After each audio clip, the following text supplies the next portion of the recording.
Hello, Cinsanity, and welcome to this episode of our podcast. Today we have Matt Strahm of Major League Baseball, and he is a relief pitcher just like Graham is. Matt's got a place in Kansas, and he killed his biggest buck to date this year. It was a 190. We talk about that story on this episode. We talk about baseball cards. We talk about baseball and more. If you followed Matt at all in the last year, you've seen some posts come out from Lancaster Archery on some bows he's worked on for his boys with Lancaster, so he is all about the archery game too, folks. So without further ado, what do you say we get this thing started? Other than that, I just saw a bunch of little dinks. I mean, I saw a handful of does, so clearly I was in the wrong spot. But that's why it's hunting. Amen to that. If you could kill every year, everybody would do it. Exactly. I don't know what you talk about. Jaybird does. Yeah. Jaybird's a different straight animal. color. Yeah, straight color. Yeah, but he's got it set up perfect. So Jay's supposed to be coming on here in a minute, Matt. Everybody that does this with us. I've known Jay for, probably 10 or 15 years now. But he's a firefighter. He was a fire engineer, and then he figured out firefighters have better schedules. Yeah. So he works the 24, and then he's off 48, and then he's got enough like vacation time and everything saved off that he can take off like the entire month of November every year if he wants to. Oh, he's got it made, man. I mean, we don't have too many complaints either, Graham. Our off-season. I mean, yeah, but once you kind of have kids starting to come into the occasion, it makes it a little bit tougher if it's not right at your back door, you know? No doubt. Here's one for you, Matt, where Jay hunts. When you guys fly into Cincy to play the Reds, you're literally flying over all the ground he's hunting right there on the river. It's like right next to the airport. That is sick. I bet there's some big river deer right there. Oh, he killed a 168 point this year out there. At like 3:30 p.m. on like September 21st. Middle of the day. Wild. Oh, yeah. The Midwest has monsters everywhere. I went and hunted out at Craig's this year, Craig Kimbrell's, and he's Tennessee, so it's like mountain deer down by Shelbyville, I think.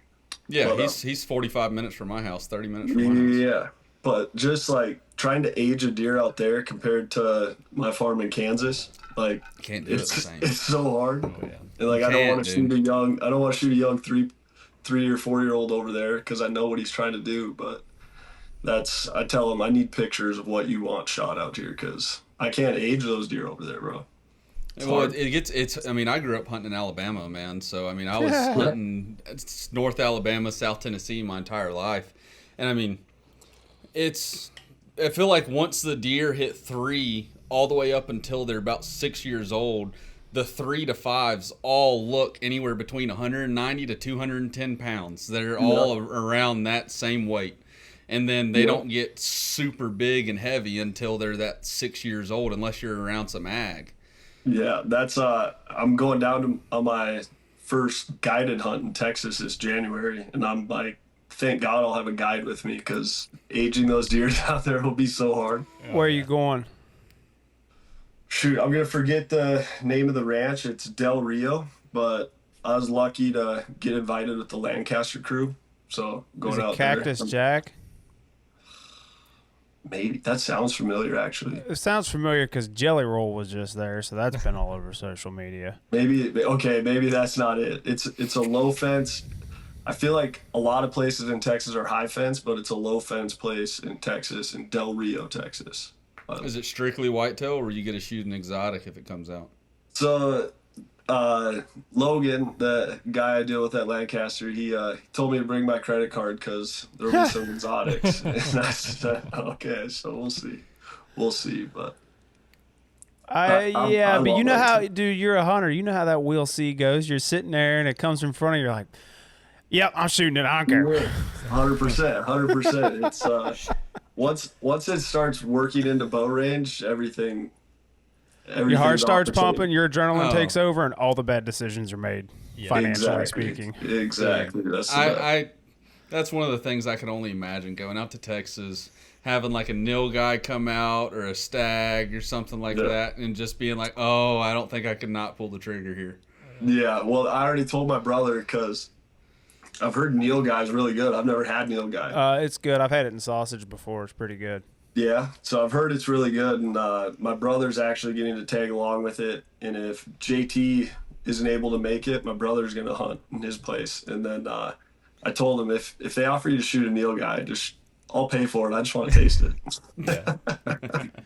Zach and I were talking about going down. I was like, man, we need to do like an Axis or an Aldad hunt in Texas Yeah, because that's I've heard like, Axis that's is like good in too. March. Yeah. Yeah. So that'd be fun. That'd be fun. My dream hunt, though, I can't do right now. I want to bow hunt the rut for elk.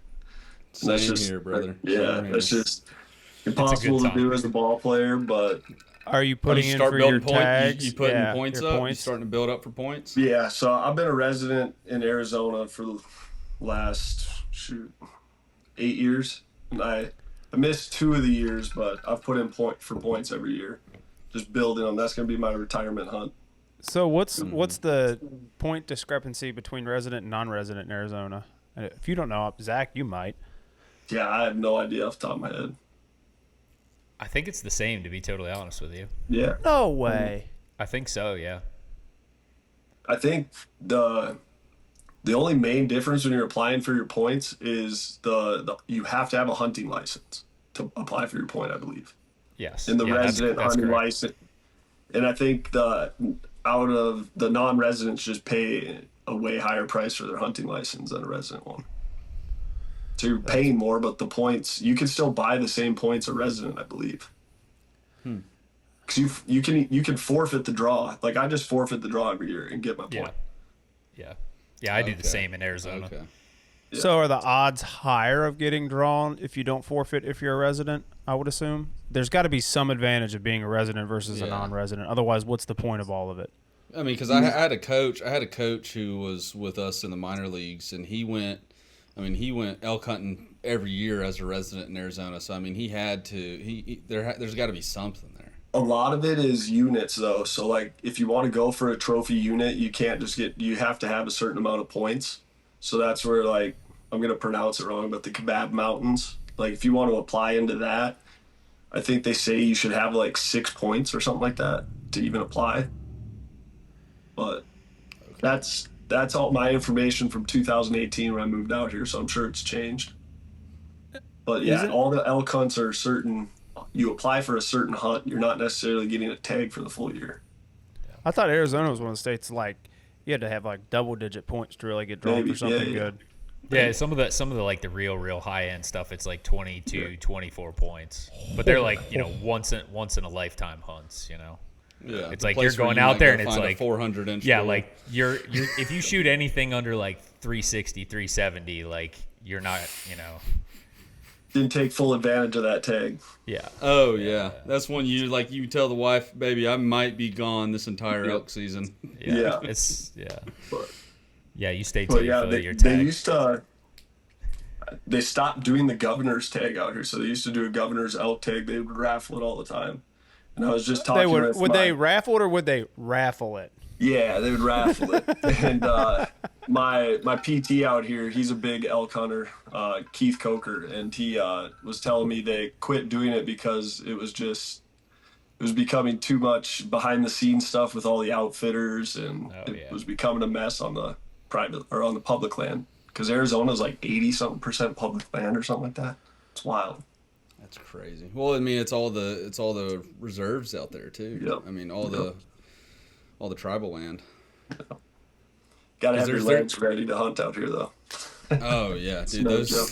those mountains are no joke out there. No Especially if you joke. hit some sandy ones. Oh, that stuff can kill the shins. Oh, yeah. My first year hunting out here, my brother and I learned that lesson real quick when we glassed up a mule deer, and we're like, oh, let's just get down this one and up that next one.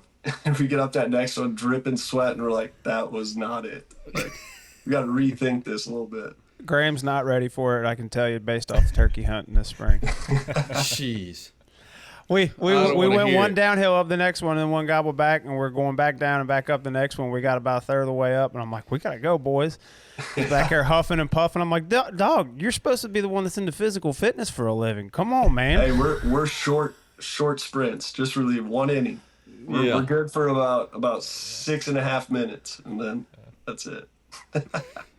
Give it that day we walked 9 miles and we're sitting there on mile 7 and he's like, we got to go. And I'm like, brother, we've been going. Well, it wasn't mile 7 yet. It was only 8 a.m. at that point. It was the warm up. I moved when we turkey hunt. Well, that first day with Jeff, we came and watched the game that night. After walking across the bridge to the game, his steps tally for the day was 25,000. Jeez. Oh, yeah. The hills in Kentucky, though, are like no joke. Like, oh, they are steep. I mean, like, I talk with my buddies all the time, and I'm like, yeah, I walked probably like average day of deer hunting, walking in and out. I'm walking about anywhere between 3 to 5 miles, depending on if I get out in that afternoon and come back in and all that. And they're like, really? I'm like, it's not flat, man. I'm like, this isn't Appalachian Trail. Like, we're hunting some steep hill country like this. Oh, like, that's we're not even the like, steepest stuff. You need to go down into eastern Kentucky, cuz. I hunted. You got to remember, I hunted that northeast Tennessee for a year when Emily was in PA school. Oh, yeah. Dude, I mean, I had my backpack on, and I'm walking up something like this where I'm slipping every step. So it's like I'm losing half a step for each one I take. Oh yeah. I only went out like 2 or 3 days. I couldn't do that anymore.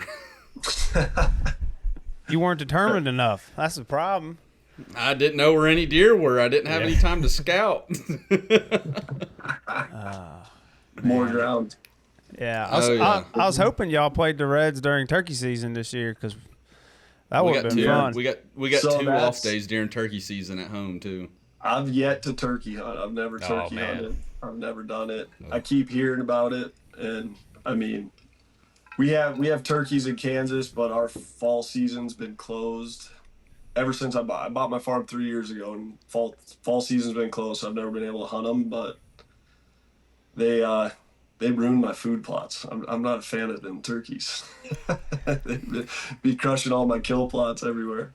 Oh yeah, they're fun, dude. Especially like if you find a place like our farm. Like, you ever seen where they do the dizzy bat game and you put a blindfold on and put the nose on the bat, spin you around in a circle 10 times? Yeah. I always tell people, like, my farm's very unique in the amount of turkeys it has. You could do that dizzy bat game to a fella, and when he stands up, just start walking that direction. You're gonna run into one. You're gonna run into one. Dude, I mean, I got a ton of turkeys if you guys want to go kill them in Kansas in spring. oh yeah. Spring. Yeah. Zach and I were literally talking about that last week too. I was like, I've been to Kansas for turkeys like the last 5 or 6 years. We hunt like north central, so I've killed a bunch up there. But yeah, I'll come shoot turkeys anytime you want. Yeah, for sure. One of Kimbrel's buddies he asked me about deer out in Kansas, and I told him he can come kill a deer once he comes and kills one of my turkeys because we'll kill all the turkeys you want as long as it's within the legal limits of the law. Yeah. Yep. Come kill them for me, and then you can shoot a deer. I like that program. Yeah, Kill I'm a down turkey, for get a that. deer. That's the best deal I've ever heard. Turkey to shoot a deer. there you go. Yeah, I guess I'm out on deer tags for a year at least because I probably won't get drawn again next year since I just killed one and used that tag up. Yeah. What is the non-resident draw? See, pretty much you get it every other year. It used to be every year, and then the rumor I heard was people COVID. like PETA caught on, COVID, and more hunters caught on. I guess people from PETA go in and buy the tags too to get them and then not hunt. And then there's so many people applying now that it's like every other year. Yeah. Dang. I've gotten really lucky. I've hunted 4 out of the last 5. Oh, How did you manage that? I don't know, man. I really don't. It's not. So I I know this year on my landowner tags, they upped the tags from 4 doe tags to 9. Oof. So we got a lot of deer that need shot over there. There's parts of Kansas though that have like a really strong deer population. It's just there's parts that have a really poor deer population too. Well, the parts that the population's lower, we were talking about this in the cars. We were driving through Kansas to Arkansas the other day. The parts that have that lower deer population, it's like it's less deer, but sometimes the bucks are bigger. Oh, the quality, But the buck quality is still there. I mean, that's how it is like up where we hunt. Like, you know, if you see 10 deer in one day, like that's a really, really great sit. But, you know, the buck quality is obviously still there. Look, man, so let me tell you how this went. So we get to Jeff's farm, and his buddy Jamie has gone out there and hunted with him ever since Jeff owned the place, I think. It's been like 8 years. And if Jamie's not doesn't have a tag, that he still goes and hangs out because they'll duck hunt or something else. He's telling me, he's like, yeah, man, this time of year, you could see upwards 50, 100 deer a day. I'm like, sweet. So we sit the first evening, didn't see anything until we saw one at like 700 yards. Then we saw a little fork horn like 10 minutes after legal shooting light. I was like, Jamie, what's up with this? He's like, man, I've had bad hunts on this farm, but I've never seen anything like this. Next morning, only deer I saw was the buck I killed. So, like, they used to talk about seeing all these deer. I saw, like, pretty much essentially one deer, and it was a deer I killed. They're about to start saying Clayton brought that Kentucky luck with him out to Kansas. Steer them all away. Ran them all off.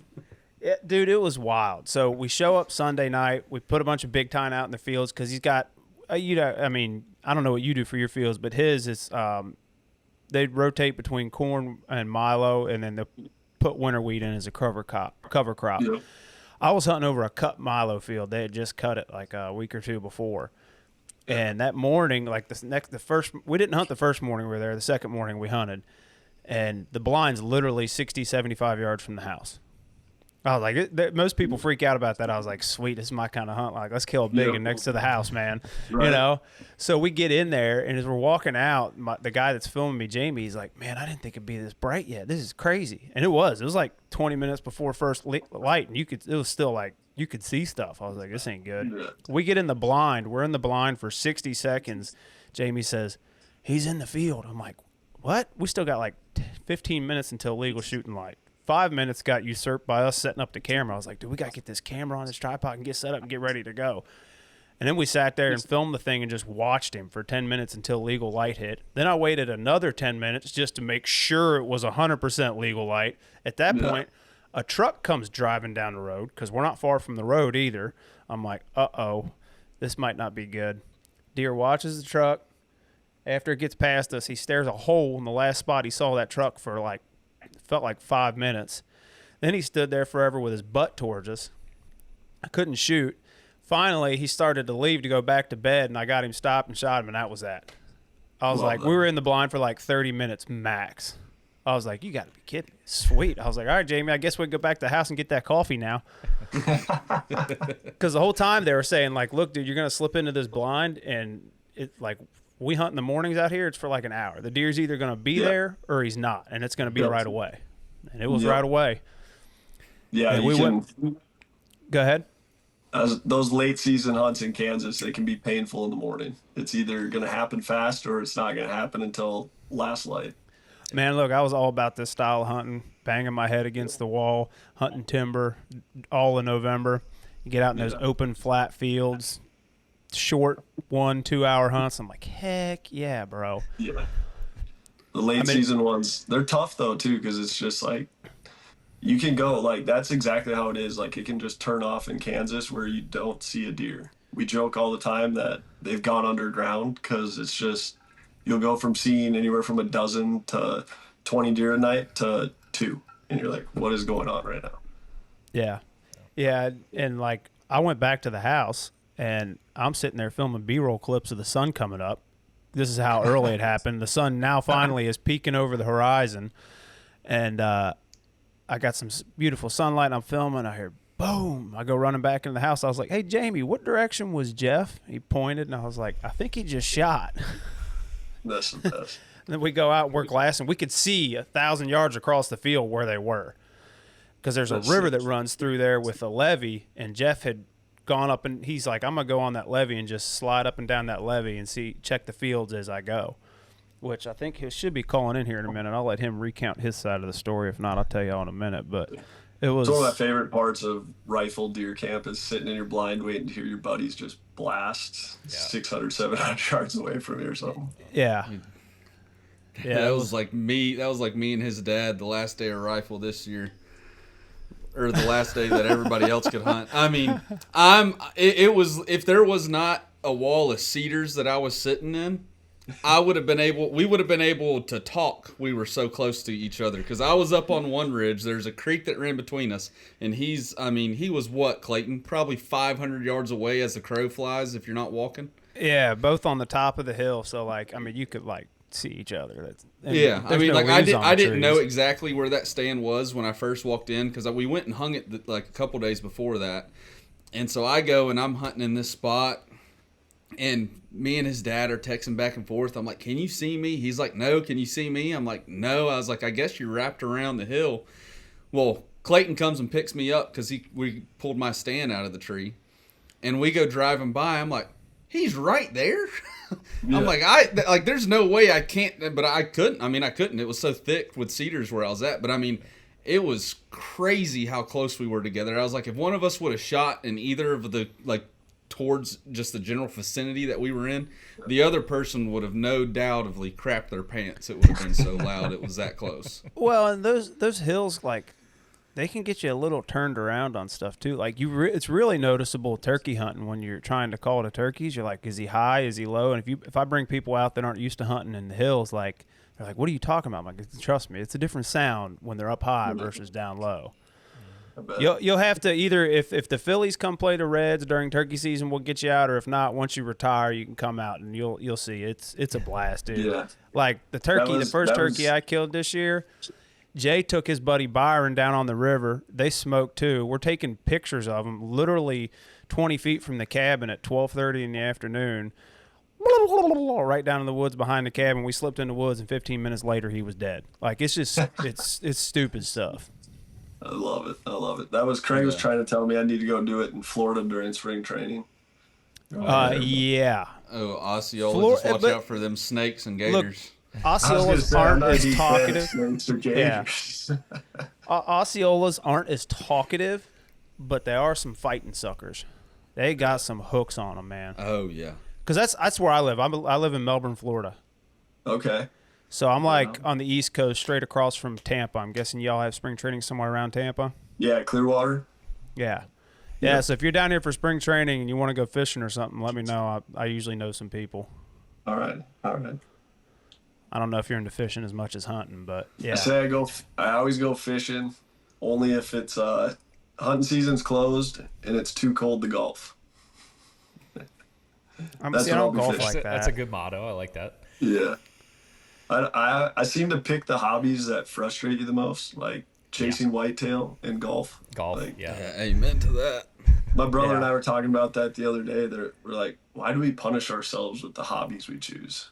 Like, he ate tag soup this year out in Kansas. He's not going to get back out there, but he's like, dude, that's just frustrating. It's like, yeah, it is what it is. But he's also very picky on what deer he wants to shoot. He's the one that does everything for me on the farm.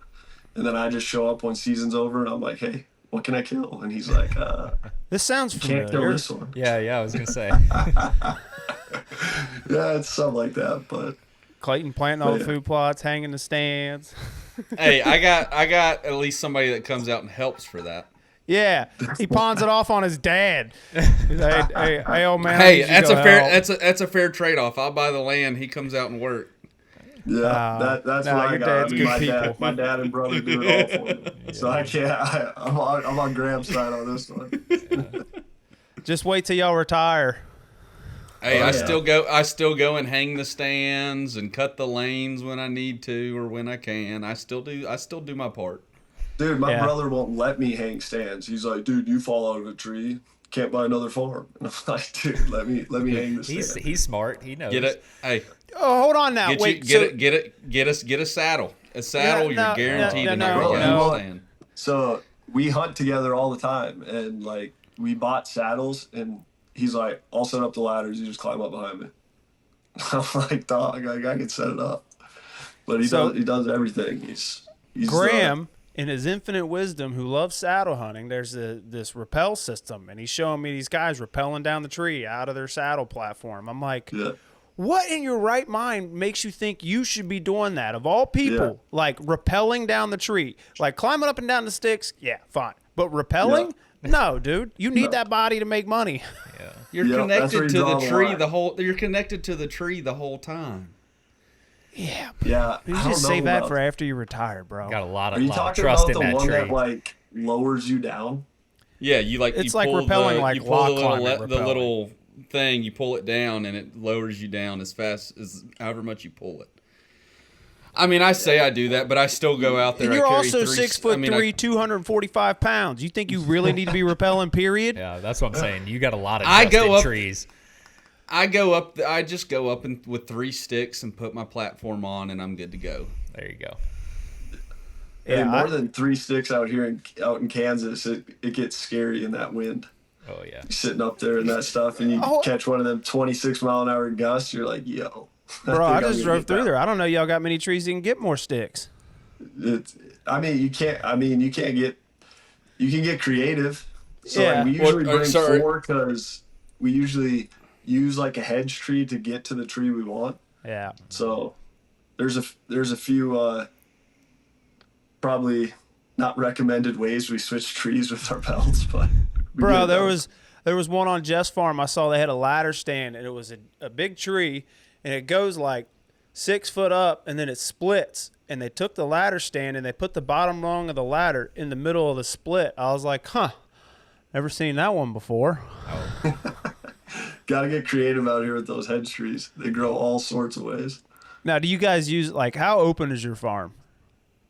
I mean, I have a pretty unique piece in Kansas where I have a creek that runs through from the northwest corner to the southeast corner, and it's probably like 60 acres of total timber along that, and then I have it's 300 total acres, and it's probably split pretty evenly top and bottom with the remaining, what was that, 240? So like 120 top, 120 bottom, and I got 110 of it split again, so 55 of it's hay fields is all mine is, and I just bale it every year. And then we do food plots around the outside. So like I got mostly like turnips, radishes, clover, and then I'm surrounded by a bunch of egg fields, so I don't need to plant. Like I have my neighbor plants a bunch of corn. He's got 280, so 160 does all corn, and then the neighbor to the south of me was soybeans this year, and they alternate soybeans and corn. Is what they alternate. So you're leaving your like, interior basically as a sanctuary and hunting the perimeter. Yep. Exactly, and then Bingo. And most guys, yeah. it kills them to not intrude on the middle of their farm, and it's like, dude, trust me, just stay on the perimeter. You'll be so much better off. Yeah, we still I've set up redneck blinds, and I have a little. It's probably only 10 acres in the middle, just cut out. It's open, and I'm gonna eventually food plot that. I mean, my brother and dad are eventually gonna food plot that, but yeah. So we have redneck blinds set up everywhere. We call that one the Oasis. I've let my brother-in-law hunt it last year on the last day of rifle because I was like, yo, go try fill your tag, and here you go. But we try to stay out of there, and I always joke with my brother, let's go hang up on the corner and kill the neighbor's deer. Man, the one time you can intrude on the center of your farm like that, you got that like 1 or 2 week window in the rut, like early November, like when they're dumb and they don't like pay attention as much to that stuff. Now you can't pound it to death, but you can slide in there and get away with more than you normally would be able to. Yeah. Have you ever done that, or you just totally stay on the perimeter? So, I mean, we've gone down into it. We don't. I guess.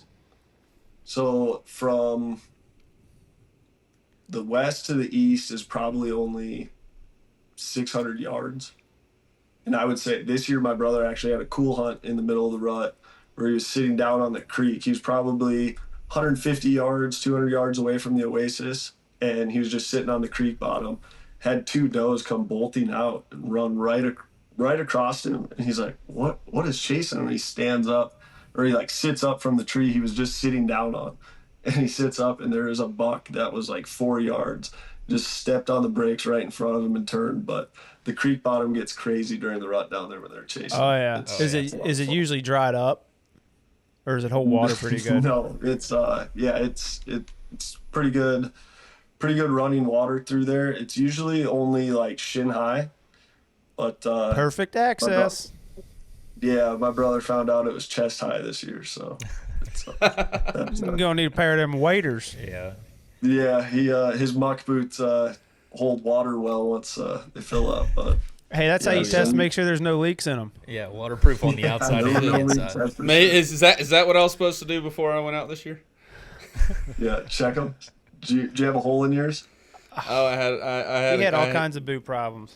I had a little dry rot issue happen on mine to where I went out there walking, and it was on one of our colder mornings.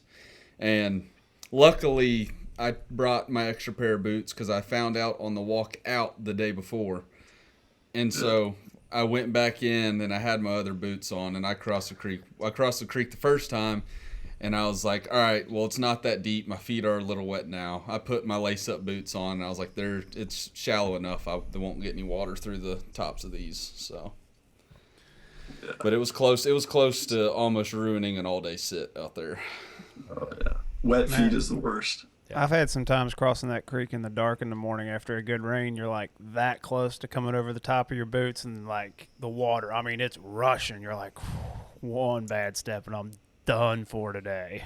Yeah. Dude, we had that last year. We were going to go hang our saddles down on the creek, and we have our muck boots on, and my brother says he wants to cross the creek, and it's been raining, and if you look at the topo maps around us, all the water's coming to our creek, and like 7 inches of rain, or like an inch of rain, will raise our creek anywhere from 7 to 10 inches, depending on the water run. But anyways, my brother wants to cross the creek. I'm like, dude, are muck boots like high enough for that? And is confident, yeah, we're good. We walked down there, and I kid you not, we got like a half an inch from the top. And he's like, I told you we had it. And I'm like, dog, that was way too close for my comfort. He's just, yeah, we're good. Let's go. And we get down there, and I'm like, dog, this is a little too close for comfort. Oh, yeah. So where'd you start hunting at? You're from? I grew South up in Dakota, North right? Dakota. North Dakota. Yeah, I grew up in North Dakota. I grew up hunting the southeast part. Actually, my uncle owned land right on the border of North Dakota, South Dakota. Like pheasant hunting every year, you'd have to like stand in the ditch, and you couldn't shoot the bird over the road because it's South Dakota. So you'd always. But that was fun. And then growing up, I mean, it was awesome until corn prices spiked in like 07, 08. And then all the farmers up there, dude, ripped out all their trees, and our deer hunting went to crap real quick. Dang. Real quick. So I hunted deer from the time you can't hunt rifle until you're 14. I didn't pick up a bow until I was in pro ball. But yeah, I hunted North Dakota until I was 18, and then deer hunting was so bad up there. It's mostly pheasant hunting is what I did. My brother was a big duck hunter. And then when I went to school in Kansas, I met my wife. Her dad owned 500 acres. I joke with her, that's the reason I married her. It's like 90% of the reason. And so I fell in love with deer hunting, and I mean. No, you mean you fell in love with her. Yeah. Hey, she gets it though. She gets it. So That's good. The deer I killed this year, I've been hunting them since 23, and I wouldn't say hunting them since 23. I have trail camera pictures of them in 23, and I would have shot them in 23, no doubt. I always tell my brother I'm never passing a deer that's bigger than what I've shot. Like, I haven't shot big enough deer to pass big deer, so I'm going to shoot big deer. And anyways, hunted him in 23 a little bit, never got to him. 24, I hunted him so hard, I joke, it was stress on our marriage. I think I put in 27 of 30 days, just like after this one deer. And then the one time I saw him on day 27, he was broken off on the left side. And my brother, being the land manager he is, he was hunting with me, and he's like, don't shoot him. He's only 4 years old. He'll be bigger next year. And then this year I told my wife, as I'm sitting in Philly, this deer is stressing me out because we're getting trail camera pictures of him. He's like just awesome. And I don't know what they do to me, but they turn me into a different person. And so I was stressing about it. September, I'm like, yo, you need to just go and kill this deer on opener so I don't worry about him. Like, it'll be a huge weight off my shoulders. So my wife was actually all in on it this year. She went out with my brother, hunted him 5 days, came out one night 10 minutes after shooting light, but they never caught up to him. And then I ended up catching up to him this November. But it was, yeah. So how'd that So hunt go down? she's hooked. She's hooked. The what? See, how'd the hunt go down the day you killed him? Oh, so that it was a morning hunt in the middle of the rut, November 16th, and brother and I, we call it our insane blind because we just go there expecting a different result, but getting the same result with this deer. But the night before, there were 4 does that came into I call it the Kansas scrape, which is our feeder, but they came into the feeder, and I just had a weird feeling. I was like, dude, they walked off to where he beds usually, and if one of them happens to be hot, they might walk him right into us tomorrow. I was like, do you want to go be insane again? And it was like our 14th day hunting him again. He's like, sure. As my brother he's a trooper because he's not hunting. He's just filming me trying to shoot this deer. And we're sitting there, and I had told him the night before I didn't want to shoot any does off this piece anymore. So it's like my father-in-law has 2 farms 15 minutes apart, and then mine's 15 minutes apart from his south farm. So we got 3 spots. And I was like, yo, I don't want to shoot any more deer off Frankie. Like, no more does, because the deer we were hunting, we call him Eeyore. I was like, if I want him to spread his seed, like, no more does. We're sitting up in the blind, and like 2 hours go by. Have a really nice 3.5-year-old 10, probably like a 150-inch 10 walk by. And my brother's like looking at me, and I'm like, not shooting him. And he's like, what are we doing, dude? And I was like, I'm waiting for this one deer. And then probably 30 minutes after that, this doe walks in, and I love shooting deer. I have 9 doe tags in my pocket. And I was like, you know what? Screw that rule.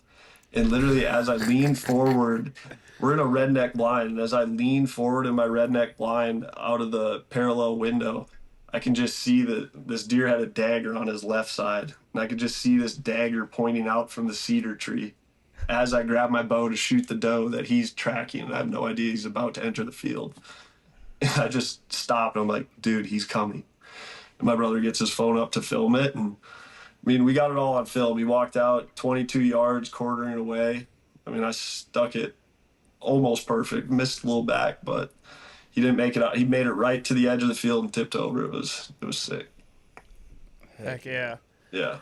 Dude, you better be careful with that. I'm only here for this deer thing. Let me tell you something. Oh man, dude, it is a rough hurt life. You mentally if you ain't prepared for it.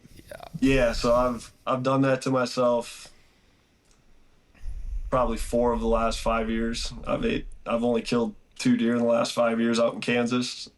And I eat my words all the time. I tell my brother I'm not gonna pass deer that are bigger than deer I haven't shot, but I get so obsessed with trail cameras, I almost just want to delete them all because I don't know. I get the cat and mouse game with one specific deer is fun for me. That's how I am.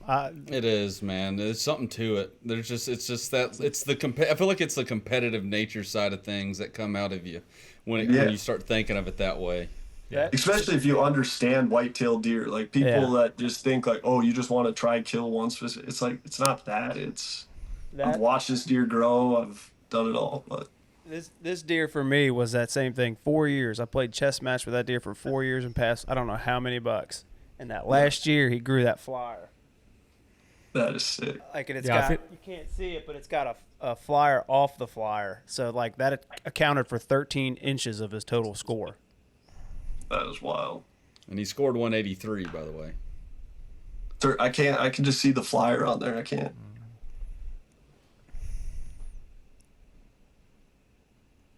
See that one? It's probably because I'm on the phone. It only does the. Oh, he can't. You got to move it in on you. You got to move it into your like front. Yeah. Oh my. Just sit him in your lap. Yeah. Heck yeah. Heck yeah. And then that's the flyer. Oh my gosh. Such a sick deer. Yeah. It's so. That's I mean, wild. when you get to like 3-4 years on a deer too, it's just there's something so special about that. Yeah, we had one out here. We chased him. Shoot, 19 was probably the first year like we recognized him from the year prior. So 18, 19, and then in 22, I ate my tag again. 21, I ate my tag again, chasing him every day of the season. And then he got to a point where he regressed, and now we're just like, yo, live your life, dog. Do you? Like, you've won this game of chess, so the farm's yours. Do as you please. Yeah. Yeah, that it hit. LOL. So I've done that enough with big deer, and then I had that happen again last year. There's a deer I've been watching him 3.5, 4.5. Last year was 5.5. Before he gets going on this story, this is actually what got him to have me come out and hunt. Was this specific deer? Yeah, I was like, I'm not gonna kill him. I was like, Graham, why don't you come kill him? Yeah. And Graham smoked a different deer. It was like, I ruined Graham. I invite him to come out to turkey hunt. First morning, he kills a bird earlier in the day than anyone ever has out there, right off the limb. 30 minutes sitting in the blind between getting in there, getting set up, and then just sitting there. He was all jacked up, talking fast and everything. Didn't sleep the night before, and he smoked that thing. I was like, well, I got another tag in my pocket. We can go hang out at the cabin, or we can keep hunting. He's like, let's keep hunting. I killed one at 10:30, but then next year, that fall, I bring him out to deer hunt. He had the foot surgery, so he's in a boot. So I drive him all the way to the other side of the farm, drop him off into the blind. I leave and I go back, and I'm trying to take a nap, and I got a call from someone, a spam call, and I was all madder than heck because I'm trying to take a nap. He thought it was me calling. And then the next one, then the next call I get, I'm like, they're calling me again, and it says Graham Ashcraft. I was like, oh. He's all jacked up. He smoked one. And like, that was that. So dude hunted 2 days on that farm, 2 sits, smoked something both times. I'm like, well, you're pretty much done for. Yeah. And it's been downhill ever since. Yeah. Then 100 acres came open right next door, and I bought that piece. There you go. Perfect. Yeah, and he hasn't killed a turkey or a deer since then. Time to sell it. Nope. Yep. Yeah. Sell it to the Ark. Yeah. Yeah, so the Ark encounter, I mean, is 30 minutes away? No. 20 minutes away? 15 at best. It's like 5 miles. It's off the same exit of the highway. Our farm's off the same exit of the highway as the Ark encounter. I mean, we're 20 minutes off the highway. Nah. Not Takes when us we have the 20 new minutes place to get to built. Walmart. When we get the new place built, it's going to be 5 minutes from the Hey, highway. if your deer cabin or whatever's 20 minutes from Walmart, you're doing just fine. Yeah. That's about the only place. It's the only place out there to shop. There's a That little and grocery Tractor store next. Supply. That place next to Tractor Yep. Supply don't have nothing. Got deer corn and big time. Plenty of That's all we money need. Yeah. Hey, you guys feed much, like big time, or just straight corn, or what? So again, this would be my brother's done it all, but we run. So I know he runs a protein. So he'll start here as soon as they drop. He'll go out and switch the feeders to, like, I think he switches it to 70-30, mixes it with the 70% protein feed, 30% corn, and then around springtime. So yeah, he'll usually go out February, do that, and then around March or April, he'll go out, and we usually jack it up to like 90%, 10% corn. But yeah, I'm all game for growing big deer and seeing what you can get. That's why so. you got turkey problems. You're feeding year round. Yeah. Yeah, I mean, I don't know, they don't really wreck the feeders as much as they wreck my food plots. Like they can get up into the redneck feeder, the bigger toms, but the hens and drakes can't really get up into that feeder anyways. Yeah. It's a gravity feeder too, so and those deer, I mean, they obviously drop some, but it's not like they can mess with it too much. Yeah. Yeah. Dude, we put that big time corn out at Jeff's, and we did it at our farm this year. That stuff makes a difference. I'll tell you Dude, that right I mean, now. We had a camera this year. It was almost like we were getting maybe 10 to 15 pictures a day on it. We went and put a bag of big tine out, and I mean, we had 120 pictures in one night within 3 hours. Yeah. No, I mean- mean, feeding, I know some people don't like it. I know a lot of I hunt in PA too, just because I can during the season up there. And know a lot of people turn their nose up to feeding out there, but I don't know. I've never seen a fisherman fish without bait, so. Yeah. I mean, if it's illegal and you're saying you don't do it, and you know everybody else around you's doing it, what you are ain't what are baiting, you doing? waiting. I mean, Exactly. Now, So, personally, I don't like bow hunting. I do not like hunting like over a feed pile. It is miserable, man. No. You get those does in there, and as soon Always as one weary. figures It's out hard, where yeah. you're at, every time they're just staring a hole in you for 30 minutes. eyeballs, You're like, yeah. dude, just leave me alone. Get out of here. I'd rather see no deer tonight than deal with this. Yeah. I mean, we got the rule: she blows, she goes. So it's pretty standard on our farm. Yeah, but you're on the perimeter too, and probably flatter country and more open stuff than we are. Sometimes I don't feel like dragging them out of that stuff, dude. Well, I mean, and you'd be surprised with our ground. Like, it's not as. I mean, yes, once you climb up in one of those redneck blinds, I can shoot across my pasture, no doubt. But like, it's got a little roll to it, and then those creeks. I mean, my brother and I, we shot one, and she ran to the middle, and we drug her out of there, and we're like, dude, if we're ever hanging on the creek again, it better have 150 inches on its head to drag it out of that. Like, I ain't doing that again. Yeah. So yeah, I mean I feel like the pick and choose biggest where we kill the does for sure. I feel like the biggest problem for us too, though, is I mean we get so much rain, kind of that late fall time, early winter. So it's like when it gets wet up there, I mean, some of our roads to get in and out, I mean, you can't really get a vehicle in and out of there that easily unless it's been dry for a day or two, and you know it's not going to be soupy on the roads. So that has a little bit of a play to it, because it's hard enough walking up and down when you got gear and all that stuff on your back. I mean, last thing you want to do is have to go hike your gear all the way out, come back down, and drag a deer right behind you up that stuff. Yeah. 100%. Now, do you do your food plots and feed? Do you do the food plots the cheap way, and do you go to the co-op and just get the seed, or do you get the name brand stuff? My dad has been in the agriculture business for like 30 years, so he takes care of me there. He's got all that figured out with all of his connects through. He's been selling farm equipment since I was 5 years old. See, Graham, unlike us, they're real farmers. Yeah, that's the setup. I Right there. wouldn't say that, but he knows a lot more. I mean, we'll be going down the road and someone will be farming and he'll just spit out, oh, they're whatever the piece of equipment is, and I'm like, Dad, you're talking to a junior college baseball player here? Like, I ain't got an idea what a 20-foot tillage with whatever you just said is. Like, Yeah. chill out.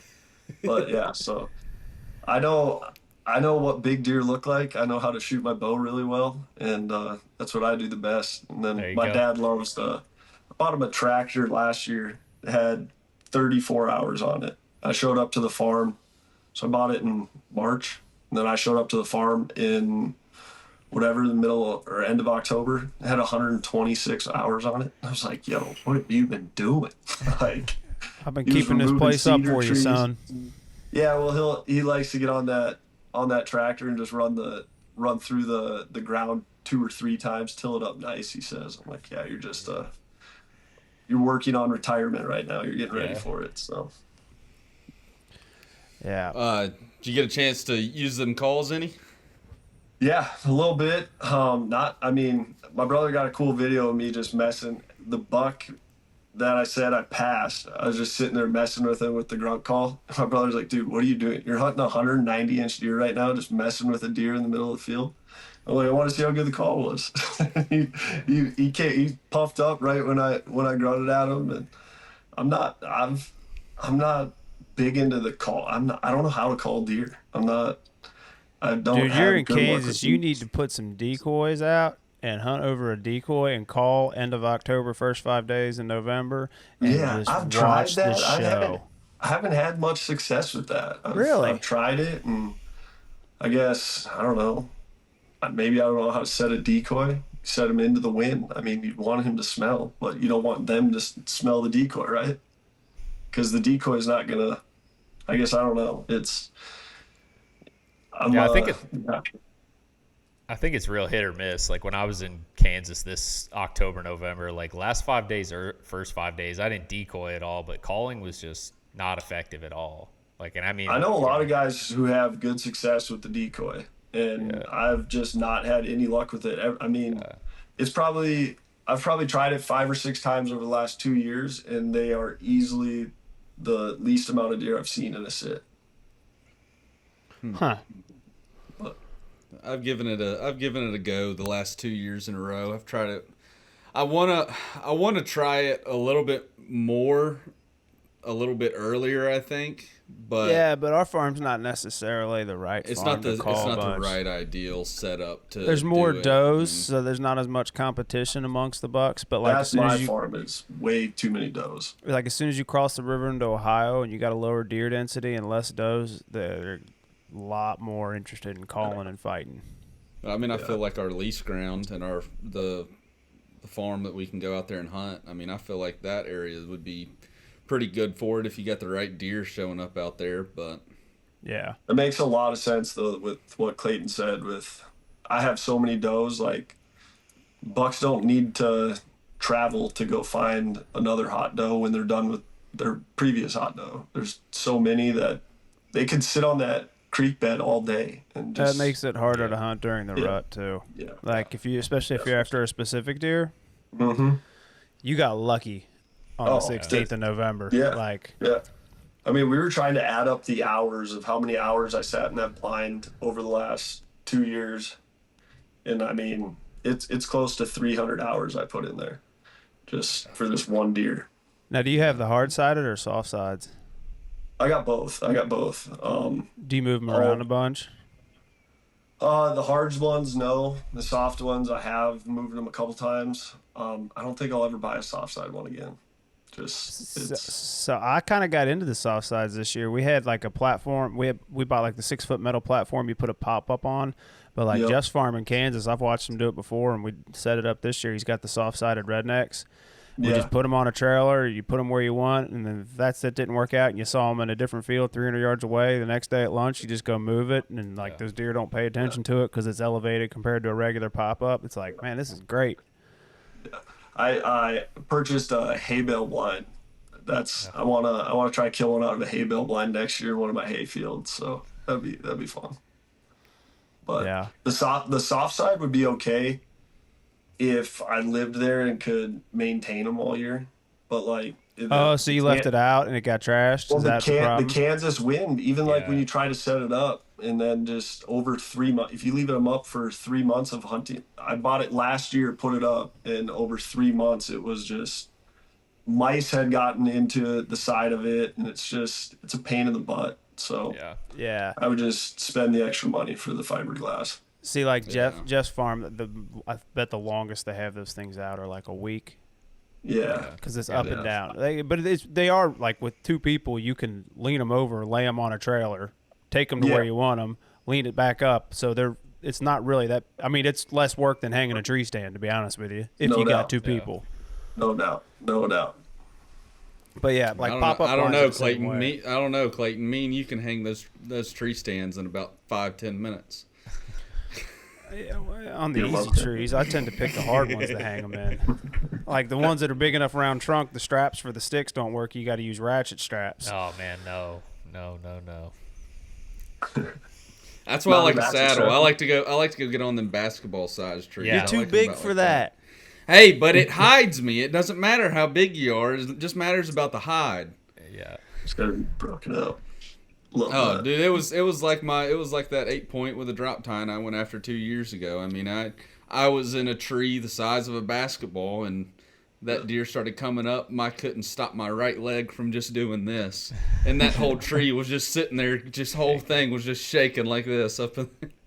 All right, wait. So speaking of that, all right, I got the two of you here right now. I'm gonna ask you this: what's the bigger rush?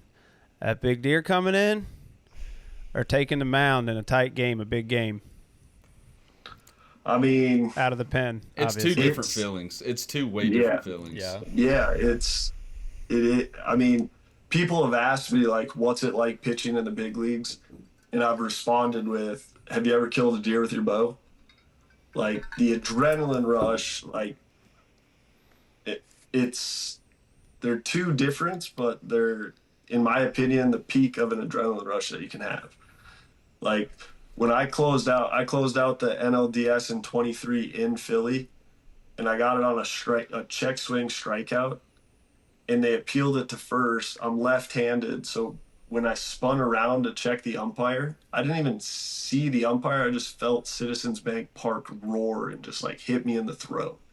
Yeah. So like that adrenaline was more like excitement and like, I don't know, like warrior-esque, where you just want to like, I don't know, you're just release everything that's in there. And then shooting a deer, it's like, I don't know, it's the buildup of all the work, the practice, and then to be able to pull off and execute something. Like, you've all shot a bow, you understand how hard shooting a bow is.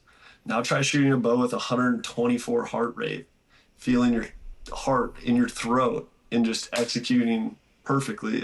There's no better feeling. And that's not counting the body movements that are shaking and causing you to be unstable at the exact Dude, same the worst time. is when that adrenaline hits and your like legs are cold, like Graham's talking about, and like one of your knees starts to quiver or something, and you can't stop it, and you're like, just stop. You're like talking to your knee, like, stop moving, stop it. Everything else is under control except for you. Yeah. My brother. Yeah, he'll laugh at me I get buck fever. The first doe of the year that walks in, I'll start like, you can hear it in my breath, like, oh, here comes a deer. And then like, I'm just shaky, and he'll just be snickering in the corner of the blind. I'm like, dude, bro, I had that this year. We Jeff and I were working on a project, and we went and we live streamed opening weekend in Iowa. And we're like, oh, we're going to kill a doe on live stream. It's going to be fun. I'm like, big camera, like we're filming it like real meal deal, right? Like the guy's filming you at the park when you're pitching. And he's getting ready to shoot this doe. My heart starts going. I'm like, man, this is a freaking doe. Why is my heart like pounding right now? He texted me after this, and he was like, dude, my heart was racing like I was shooting this deer. Yeah. And then like after the fact, I'm like, man, my heart was pounding during it. That was wild. Jeff goes, yeah, mine was pounding more than normal, too. I was like, I guess it's because it was live. And the whole time I'm thinking, don't screw this up with the camera because everyone in the world is going to see it. I'm like, this is just a doe. Who cares? The adrenaline rush when you harvest a deer is like none other. I mean, even the video my brother got of me shooting my deer this year, you can hear it in his voice when as soon as I shoot him, he goes, "Let's go." You can just hear it. It's awesome. But there's no better. There's no better feeling than that. Yeah. Well, and especially, I mean, like there's that feeling of like whether it's like a doe or like a good buck coming out to shoot, but then when you have like that Booner come out and it's like, you're about to release the arrow and you're just like, I mean, that's a different adrenaline rush. I mean, I don't know how to explain it. Yeah, to me, like I've got to pitch my first playoff game this year. I mean, we were down when I came in, so like it wasn't the same type of feeling that it would have been if we were up when I came in to pitch. But it's like feeling that feeling, especially after like it was my 5th day in a row of going, like getting on the mound. So like it was a lot of adrenaline coming in that I couldn't necessarily feel because I was in such a down spot in my body. Yeah. But like, man, there's not much that compares, at least for me, there's not much that compares to having that Booner step out in front of you. No, I mean, I would say too, like with the performance adrenaline, like the adrenaline crash after like an exciting baseball game is exhausting. Like you feel beat, like you haven't slept for 2 days. But I don't ever feel an adrenaline, like there's no adrenaline dump after a deer. Shot my deer on November 16th and I'm still grinning ear to ear. Like it's like shot 190 plus inch whitetail like him. Like it's once in a lifetime stuff. So it's sick. Yeah, dude, that road trip or that Kansas trip we just did felt like it felt like we didn't sleep at all. So here's how this went down. We show up Sunday night, we get there after dark, put a bunch of feed out, caught a little sleep, didn't hunt Monday morning. We hunted Monday afternoon, didn't see much. Tuesday morning we doubled up. We're like, all right, we're gonna go. We're like, well, we got more time here. Jeff's like, Stuttgart's only 9 hours away. Sweet. So Tuesday morning we killed the deer. Wednesday morning we went and shot a pile of ducks there in Kansas. Went back to the house at lunch, packed all of our stuff, threw it in the truck, drove through the night, rolled into Stuttgart about 2 a.m., hunted Stuttgart yesterday morning, then I hopped on a plane and flew home. It was the most fun I've had on a hunting trip in a while because it's just like totally random. We're like, well, we tagged out. Now what do we do? Hey, y'all want to go to Arkansas? Sweet, cuz, let's go. Sure, let's do And it. I told Clayton too. I said, man, let me tell you. I was like, when you first go duck hunting, I'm like, it's a different type of hunting. Like you're gonna get hooked right away. I knew I was. That's why I haven't duck hunted until I'm 35 now. I'm not stupid. It's It's more expensive. Yeah, he's than like, deer I don't want to hunting. spend more money. Yeah. Well, the good thing is you don't have to buy decoys or any of that stuff. You just need wader, guns, and shells. You don't need a call. We got Byron for that, and we got decoys through everybody else. Well, dang it! I had a 16-foot enclosed trailer full of decoys I was trying to sell down in Kansas. Yeah, I don't need any. I got. It's like the boat theory. Why own a boat when you can have a buddy with a boat? Exactly. Why own all the decoys and all that stuff for duck hunting when you can have buddies that got that stuff? Matt, it's a good thing I know a guy that works for Shin, so just let me know. I might be able to get you somebody to buy it. Yeah, get him. But no, that was my brother's thing before we got into whitetail. He was a big duck hunter, big goose hunter. He'll still do it time to time, but I love eating what I hunt, and I don't love eating duck. So you haven't had it cooked right then. I mean, Italian dressing wrapped in bacon. I mean, I've had it. It's just that's pretty how everyone cooks their that. duck. It's bacon. But who was the one that sent me like the marmalade or the glaze or whatever? Oh, that was me. That was you, and it's your buddy's recipe? It's his family's from Trinidad, and it's a secret family recipe. They've never given it to anyone outside the family. And I was like, Dudley, I've been supplying you with mangoes because my neighbor has this massive mango tree. I'm talking like we get 5, 6, 7 trash cans full of mangoes out of his tree. I was like, dude, I'm gonna get you these mangoes. Give me that recipe. He's like, all right. I asked my family. They said I could give it to you. The deal is you're not allowed to sell it or anything like that. I said, I ain't selling it. I'm just gonna give it to people. Just gonna use it.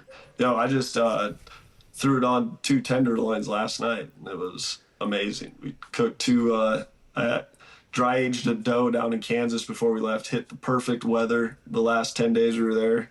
Shot one and hung her up, and then just butchered her up last night, and we had the tenderloins with that, and it was unbelievable. Heck yeah. Well, if you need more, I got more. I mean, I'll take more. It's awesome. Yeah. It's like it's weird too because you got to make it with mangoes that are like green still. You don't want them ripe and soft. Really? Yeah. It's interesting. It was good though. It was really good.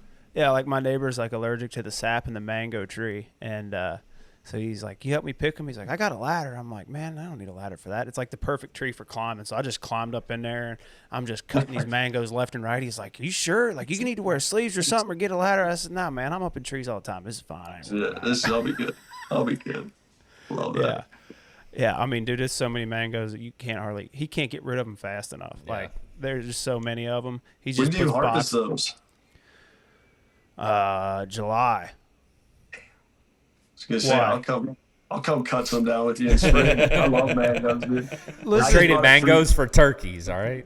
I just bought a freeze dryer too, so I've been freeze drying everything. It's the best. Listen, we'll talk about that. I can ship you a box. Yeah, that'd be sick. Like, I don't know how much shipping is. We could look at it, but like I could as many mangoes as you want. I could ship you a freaking pallet of them things. That'd be sick. Like I said, I got a freeze dryer. I've been freeze dried everything, and freeze dried fruit is amazing. Love it. Well, and these aren't the small mangoes either. I mean, they're big suckers. Damn. They're dang near the size of a football. Some of them. That'd be sick. Yeah. So that's what we were with. What we did that fishing, and Frankie Montas was with us that day, and he's like, something got brought up about the mangoes. He's like, mangoes? What? I love mangoes. So I put a carry-on suitcase. I had to fly up to Kentucky 2 weeks later, so Cincinnati. So I took a carry-on suitcase and I filled them up with mangoes. The thing must have weighed 40-something pounds, and I took that as my carry-on to the airplane, and I gave it to Abbott. I was like, "Here, give these to Frankie and Stevenson." But Frankie had been traded at that time, so I guess Abbott was keeping them, was going to take them to Milwaukee, and I don't know. His mom said something about fruit flies or something like that, so I'm assuming they got overripe or something. I don't know. Hey, it was in your dad's townhouse. So. Yeah. Just left him in there. I didn't tell my dad that. Yeah. You know how anal he is. Oh, yeah. As soon as his Abbott's mom told me that, I was like, well, I ain't got to say nothing to my parents. But no, that's one of the perks of being in Florida, I guess. You know, mango trees, all that stuff, saltwater fishing. No doubt. No doubt. Yeah, I still want to go catch some redfish, though. That'd be fun. Oh, we did a hook shoot last week because I film all the commercial stuff for Hook, you know, the fishing, the apparel brand. Yeah. And we went with a guy over there just north of Tampa in Crystal River. His name's Clay Scheidler, Hang 'em High Sport Fishing. They do backcountry stuff, and they got Freemans. They got a Free to Fleemans. They go offshore, but we went out and smashed the redfish. I mean, smashed them. As long as I can see shore, I'll be okay on a boat. If I can't see shore, I ain't doing it. Like, that would make me sick. Are you for sure it'd make you sick, or you're guessing? I'm guessing if I'm in the back seat of a freaking SUV and I can't see out the front window, I'm getting motion sickness. So, Yeah, you should probably stick with the inshore fishing. Yeah, I need to see that shore. Yeah. This stuff was like a foot and a half deep. They had these boats. They're called Youngs, Salt River. Dude, they must draft like only like that much. I mean, we were getting up on plane and flying through stuff. It's a 23-foot boat. And we're flying through stuff that's like a foot and a half deep. I was like, so are those fan boats or are they inboards? Dang. They're outboards. They're outboards and they're floating. Yeah, on a foot and a half of water. Yeah, they do. They set the outboard up with some stuff to help them like sit up higher in the water column. You just all they got to do is find a little hole to be able to get up. But like some spots, they're like, all right, I can't get off plane here because if we do, it's going to take a while for us to get out because we got to idle out. But I mean, they were flying around. There's sick boats. I was like, dang, why didn't I know about these before? So, but yeah, man, redfish are fun and redfish are tasty. Yes, that's what I've heard. That's what I've heard. They're fun to catch if you can get on them too. I mean, it's fun to go out there and catch them with some live bait, just throwing a shrimp out there. But if you can get them where you got a good enough school where you can throw some artificials at them, that's when it gets real fun. Yeah. The best is topwater. You ever seen a redfish eat topwater? No. So because their mouth is on the bottom of their head, when they hit the topwater, they got to get their head all the way up out of the water and on top of the lure. So like half of their body almost is coming out of the water. Yeah, dude, it's so sick. It's that's my favorite thing. I'll throw a top water until my face turns blue just because I'm stubborn and I love watching a top water eat. I mean, usually it's only good the first 30 minutes to an hour of daylight and the last 30 minutes to an hour, but some days you get it where it's cloudy, you can throw that sucker all day long. Just rip it. Yeah. So I do gotta ask, did you shoot that buck with that bow that you got this year, the Fanatic bow? So I didn't, and that was Logan asked me. And the only reason I didn't was because my brother had been mentioning he wanted to go sit in a different tree on that farm. He wanted to bring the saddle and get up in a tree. So that night when I asked him if he wanted to go sit in the blind, he was like, yeah, sure. So I told my wife, I went to bed that night, and I told my wife, I said, I'm just going to let it play out. If Ben even mentions the tree tomorrow, we're getting up in the tree.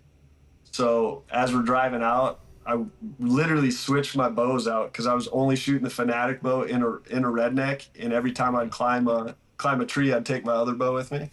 So I grabbed my other bow just in case my brother said something about the tree, but he didn't. We went right to the blind, and then I ended up killing him with my last year's bow. But both bows were built by Lancaster, so they were pumped, but it was good. You guys do anything with the footage? Do you make little episodes out of them or anything? I don't, just because, I mean, I get blown up anytime about hunting anything. It's just, we don't, but we will eventually. So we got some good game film stored up, but we got it going. So yeah, we'll do something with it one day. That's what I want to do when I retire. Is I think it'd be cool to make hunting content or whatever. And well, now you know a guy. Yeah, no doubt, no doubt. All I've done the last 13 to 15 years years. For a little while. Oh, Love that. I'm the one that made a career out of it. That's kind of something we want to get into. My brother's, like I said, he was more interested in filming me shooting that deer this year than he was hunting himself, because he's not. Next year he'll legally be able to hunt my father-in-law's, but Kansas is weird with landowner tags. Since I married the farmer's daughter, I can hunt his on like specialty hunt on land. And then since I own my farm, my brother can only hunt my farm. So he was literally leaving his bow at home just to come watch me shoot this deer all year. So even when I'm like, yo, we don't have to hunt together every day. You can go do this. He's like, bro, I want to be with you when you shoot this thing. I'm like, Yeah, it's all a right. once in a lifetime deer. You know, it's a big deal, regardless if you're the one shooting or not. Yeah, I mean, and he's the one, like, even though he can't hunt my father-in-law still lets us do whatever we want. He does do a little bit of crop, but mostly cattle. So as long as it's not in the pasture where the cows are, like, he lets us do whatever we want. My brother set up everything for me to kill that deer this year. So it was sick. Yeah, I'll give you a warning about filming the content too. At some point, you'll get tired of that. Yeah, I'm sure. Well, I guess I'm a little different because not only do I like I don't film during deer season. I've intentionally did editing so that when it's deer season, I don't have to go film. I get to hunt myself. Like I'll go film Jeff if he gets in a pickle and his producer can't do it. But a lot of what I do is editing. So by the time deer season rolls around, I've spent every day watching whitetails all day long on my computer. Yeah, they're ready to be out. Yeah. Yeah, so No, I did I can see fishing it, for a but- while, and then I do a bunch of commercial brand work now. So Jeff was like the one or two people I was willing to go back into the hunting industry for like editing and production, and it just so happened that he was looking and we hooked up. But it's that, and then like commercial brand work like Hook. There's a Wagyu beef company. I've done stuff for Academy Sports and Outdoors, stuff like that. So That's sick. Yeah, I'll say the camera the first time it messes you up on a big deer, you'll be ready to throw it out the tree. oh yeah. Yo, I messed up for my brother last year, dude. He had this really old deer he wanted to shoot, and I got it on cam. I got the kill shot on camera, but after I'm sitting there filming, and as soon as the arrow connects and like he hit him quartering away right behind the shoulder, and it came out the neck, and he got the jugular. And as soon as he hit him, you just seen like a paint can of blood come out of him. Oh, that's dope. And I dropped my camera and I watched it through my eyes. Like it was just I got caught filming and watching over my camera, and my brother shoots him, and I just drop it, and you can hear me. Oh, he smoked him. He's pumping, spilling, and it's just me filming the ground. So he hasn't. I haven't had filming duty since. So I felt so bad too. It was like, because I probably shot 3 or 4 deer out of the saddle, 3 or 4 does out of the saddle that year, and he got some sick footage of that. And then the one time he asked me to film him, and I just put it down to the ground and just watching it. But yeah.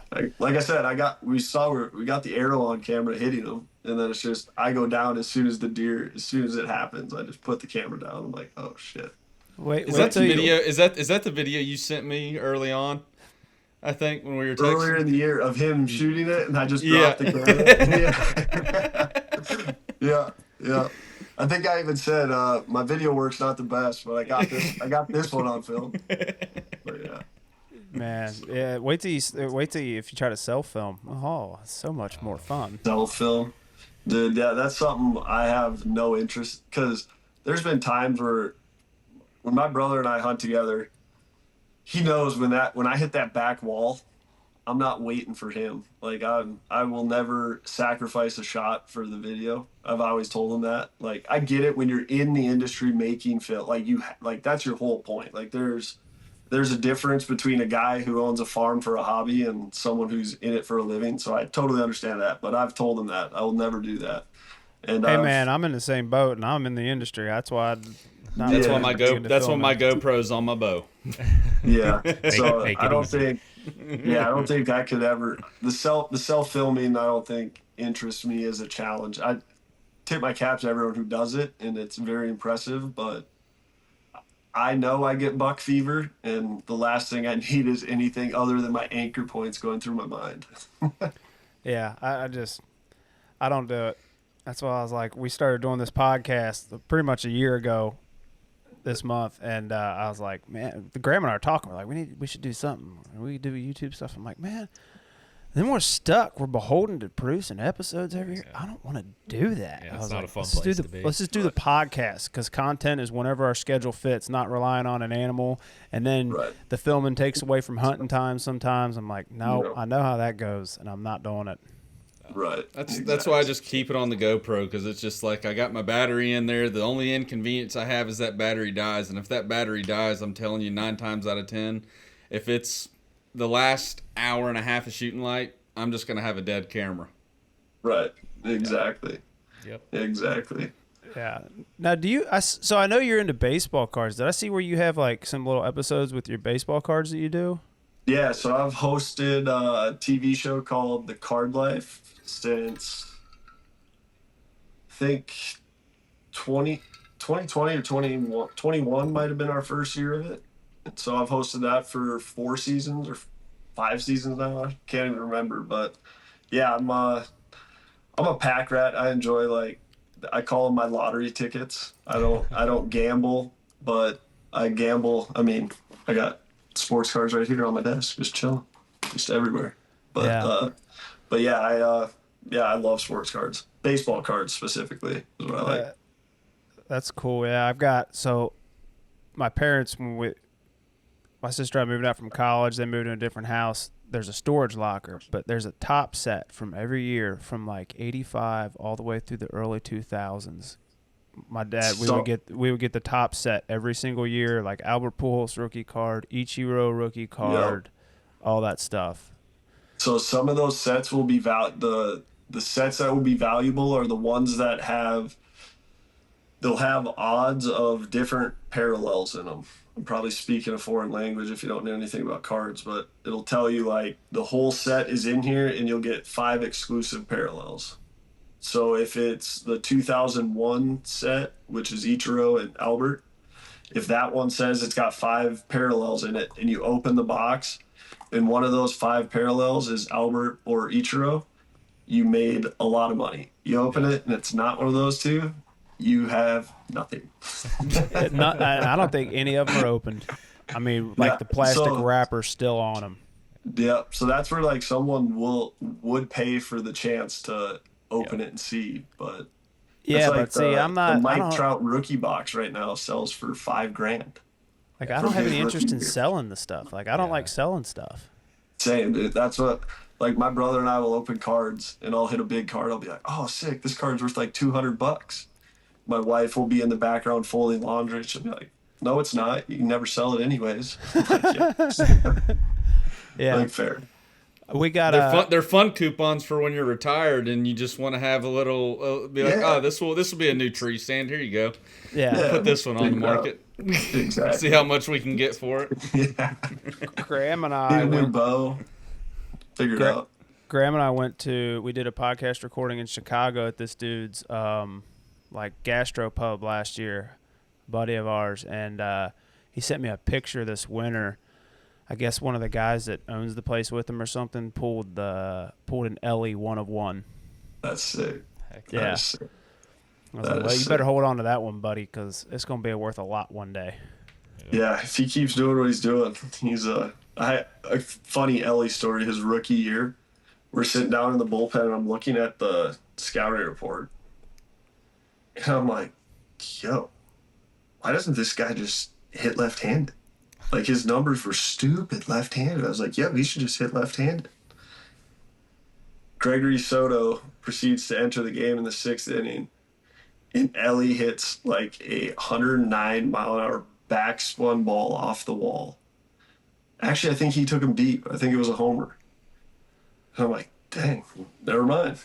Dude, Proceed to the 8th inning. I come into the game, and he hits another linea off the wall. And I literally turned to my bullpen coach the next day as I walk out for catch. Said, yo, that kid can keep switch hitting. I don't know what I'm talking about. Dude, I remember when he came up, like that was one thing a lot of us talked about. It was just like, man, he just hits so well from the left side. Like, why doesn't he hit from the left side? Too. And one of the guys that played with him was like, have you seen him get a hold of one from the right side? And I was like, no, not yet. And then it was like a day or two later, and he hit one at like 114 from the right side, and it was just like you're saying, for some reason from the right side, he can just backspin them perfectly, and they are just freaking piss missiles off the bat. But yeah, I remember, was it 2 years ago was his debut? 23? 23 debut? Yeah. So I might not have played him in 23, but then in 24, I remember looking at the hot cold maps and like looked over at, I think it was Max Lazar sitting next to me, obviously right-handed, I'm left-handed, and I see his, and I'm like, yo, why is he even hitting? Why is he even hitting right-handed? And then proceeded to take Soto's 101 oppo and then pull me straight to center off the wall. And I'm like, yo, never mind. Keep doing it. Yeah, it's something else, especially for his size. He's 6'6" and a beanpole. Moves. Very athletic. He had a like a partially torn quad all year this year too. That's wild. Wild. That's baseball though. Everyone's got some. Yeah. Oh yeah. It's a war of attrition. If you're not playing banged up, are you even playing? Like, come on now. No, yeah. Healthy? What's healthy? Yeah. Yep. So we're all just a mix of anti-inflammatories and caffeine. Yeah, lots of it. Lots of it. I don't have the anti-inflammatories, but I got a lot of caffeine. A lot of caffeine. Need the anti-inflammatories. Oh yeah. Well, boys, I'm gonna have to hop off here. I just got to text my daughter crying. Need someone to put her to bed. Yeah, needs them daddy cuddles. Yeah. So, How old's your daughter? I got 3 of them, 9, 6, and 4. Oh yeah, man, I'm in the thick of it. 3 girls. I just got one. I joke I'm 1 for 1, so I'm not gonna mess it up. So. Batting She's 1,000. 5, so yeah. Stay there. But right on, guys. Appreciate you having me on. Yeah, thanks for your time, buddy. Thanks a bunch, Matt. Of course, We appreciate guys. it. Of course, anytime. Yeah, well, obviously, when you're in Cincy, if you get bored, you want to go shoot one day, you just let Graham know. We got the spot. Yeah, dude. If y'all got an off day when y'all come into town, I mean, if you just want to go and check the property out, you just got to let me know. I mean, you got my number. Just text me. I'll take you out there. So Graham and I are trying to set up a day at the park before a game where people can come in and shoot their bows. That'd be sick. Yeah, I'm trying to get something. I talked with our media guy, and he got the okay. I'm trying to get something. Me and Clayton trying to get something set up with Matthews to get a little thing set up for the community to come in. Dude, that'd be sick. Like kind of how they do like the top golf shoots at stadiums. That'd be sick to just have 3D targets all around it. That'd be nasty. Well, we can't do that because people shoot one way back and shoot it into the thing. But we're gonna do something set up in like the bullpens and stuff to have some targets and set up. But like, what if you just had like 3 shooting circles, like each on deck circle at home plate, and all the 3D targets spread out throughout the field? That would be so epic. That would be sick. That would. That'd be sick. That sounds like maybe more of an off-season thing. Yeah, maybe for sure. Just have a giant Yeti standing on the grass outside the field. Like make So it you're gonna put Graham out $1,000 there. shot or something. Yeah. Oh yeah. All right, right on, guys. We'll let you go, Clayton. All right, thanks, boys. Y'all have a good one.